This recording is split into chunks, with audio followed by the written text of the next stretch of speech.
I love the story of Moses. I think from the very beginning of the story to all the way to the end, his story is so inspiring. There's so many different aspects to his story, different levels, different intricacies. All of it is just so good. I want to talk to you today about, I'm sure, a story that many of you guys have heard before. It's the story of Moses when he was walking around with the children of Israel who kept complaining, and they were saying, man, we wish we could have just gone back to Egypt. At least we knew when we were in Egypt, we would have the food that we, expected. We would have water. We would have this. We'd have this. And Moses just comes to the point where he's just so frustrated with the children of Israel. At this point, they're complaining about how thirsty they are, right? So this is the second time in the Bible that the children of Israel are talking about how thirsty they are and just complaining about their thirst. So the second time this happens, God says, I want you to take your rod. So Moses grabs his rod. And as you all know, if you know many of the stories of Moses, he's constantly with his rod. And God is constantly performing miracles through Moses in his rod. So he asked him to take his brother Aaron and take his rod, go over here. And he said, this is what I want you to do.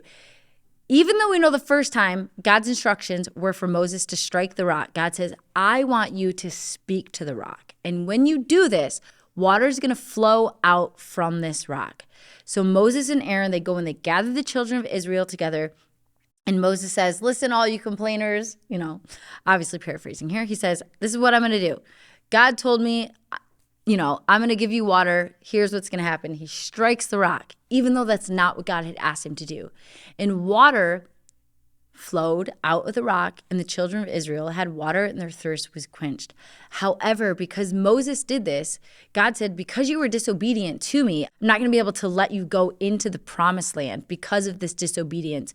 But one thing that I want to point out here is we don't really know, because the story doesn't go into the way Moses was feeling, right? Obviously, a lot of us nowadays, we run our lives based off feelings. We don't really know what emotions Moses had going on. We don't know the feelings that he had, but we do know that he was a little bit frustrated with the children of Israel and their constant complaining and their constant questioning and second guessing God's faithfulness.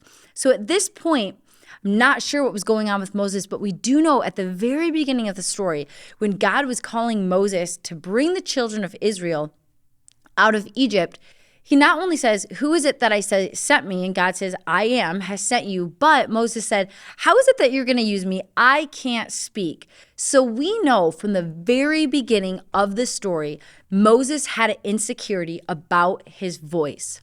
So God basically tells him, listen, is this guy here not your brother? What's going to happen is you're going to act as God to your brother. I'm going to speak to you. You're going to speak to your brother, and your brother is going to speak to the congregation. So all these years pass. Here we are. We have Moses, who expected to be able to strike the rock and have water flow out of it, which it did, but that's not what God had spoken to Moses.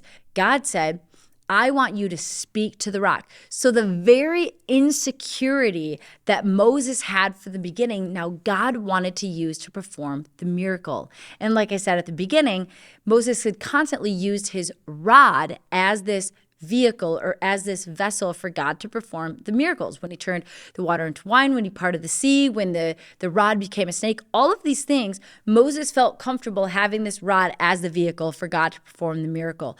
But in this situation, God says, Moses, I want to use you. And Moses, not only do I want to use you, but I want to use your greatest insecurity. How many times is it that we go through life and God calls us to do something, but we say, there's no way that I could do that because I'm not strong enough, or I'm not good enough, or I don't have the confidence, or my past, God, if you knew the things that I've done in my past, how is it that you would ever use me to do something so awesome in your kingdom? But we have to understand that God uses our greatest insecurities. Why? Because we serve the God of the impossible, which means with him, all things are possible. So I want you to think on the things that you may feel like hold you back, whether it be your past failures, whether it be your past mistakes, whether it be your greatest insecurity, and know if you give those over to God, the amazing things that God can do with those if you just learn to trust in him and dwell on his faithfulness, because he's always been faithful and he's going to continue to be faithful in your life.